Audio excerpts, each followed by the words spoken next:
Hello guys, അപ്പം ഞാനും അച്ഛയും നന്ദൂസും കൂടെ ഉച്ചയ്ക്ക് ഫുഡ് കഴിക്കാനായിട്ട് നമ്മുടെ പുനലൂർ തന്നെയുള്ള ഒരു കടയിൽ വന്നതാണ് കേട്ടോ. ഇവിടുത്തെ ആംബിയൻസ് ആണ് നമ്മൾ എടുത്തു പറയാനുള്ളത്, അകത്തെ ഉള്ളൊരു വ്യൂ ആണ് കേട്ടോ. അപ്പോൾ നമ്മൾ ഓർഡർ ചെയ്തത് ഒരു ചട്ടി ബിരിയാണിയും പിന്നെ ഒരു കിഴി ബിരിയാണി ആയിരുന്നു. ചട്ടി ബിരിയാണിക്കകത്ത് ബുൾസ ഉണ്ടായിരുന്നു, ഫ്രൈ ഉണ്ടായിരുന്നു, ചിക്കൻ, അങ്ങനെ കുറേ സംഭവങ്ങളൊക്കെ ഉണ്ടായിരുന്നു.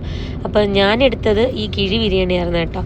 പപ്പടവും അച്ചാറും സാലഡും പിന്നെ കൂട്ടത്തിനകത്ത് തുറന്നു നോക്കിയപ്പോൾ നല്ല ഫ്രൈ ചെയ്ത ചിക്കനും അല്ലാത്ത ചിക്കൻ്റെ 2-3 പീസ് അതിനകത്ത് ഉണ്ടായിരുന്നു കേട്ടോ. കൂടെ ഒരു വലിയൊരു ഓംലേറ്റും ഒക്കെ ഉണ്ടായിരുന്നു. മുട്ടേൻ്റെ ടേസ്റ്റ് പറയാനില്ല കേട്ടോ, ഭയങ്കര ടേസ്റ്റാണ്. വാഴയിലയിൽ പൊതിഞ്ഞ് വെച്ചിട്ട് സ്റ്റീം ചെയ്തെടുക്കുന്നതാണ്. അപ്പോൾ അതിൻ്റെ വാഴയിലയുടെ ടേസ്റ്റും ഒക്കെ ഉണ്ടായിരുന്നു, നല്ല ടേസ്റ്റാണ് കേട്ടോ. നന്ദൂസ് എൻ്റെ നിന്ന് ഈ കിഴി ബിരിയാണി കേട്ടോ കഴിച്ചത്. അച്ഛൻ അവിടെ ചട്ടിച്ചോറിനോട് യുദ്ധമാണ്. അപ്പോൾ എന്തായാലും ഭയങ്കര ടേസ്റ്റായിരുന്നു കേട്ടോ. പിന്നെ കൂട്ടത്തിൽ നമ്മളിത് ഈ ഒരു മിഠായി മേടിച്ചു കേട്ടോ. ഇത് കഴിച്ചിട്ടുള്ളവരുണ്ടെങ്കിൽ ഒന്ന് കമൻറ്റ് ചെയ്തേക്കണേ. വായിൽ വെച്ചതേ ഉള്ളൂ, എന്തൊരു പുളിയാണെന്ന് അറിയത്തില്ല, ഭയങ്കര പുളിയുള്ളൊരു മിഠായി ആയിരുന്നു. ഞാൻ കഴിച്ചില്ല, നന്ദൂട്ട കഴിച്ചിട്ട് ഇച്ചിരി നാക്കിൽ വെച്ചിരുന്നു. അപ്പോൾ നക്കിയപ്പോഴത്തേന് ഭയങ്കര പുളിയായിരുന്നു.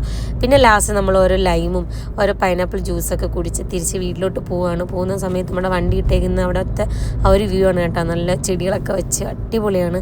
എന്തായാലും സൂപ്പറായിരുന്നു. അപ്പം ഇത്രയേ ഉള്ളൂ. ഇനി അടുത്ത വീഡിയോ ആയിട്ട് വരാം. അപ്പോഴേക്കും എല്ലാവർക്കും ബൈ.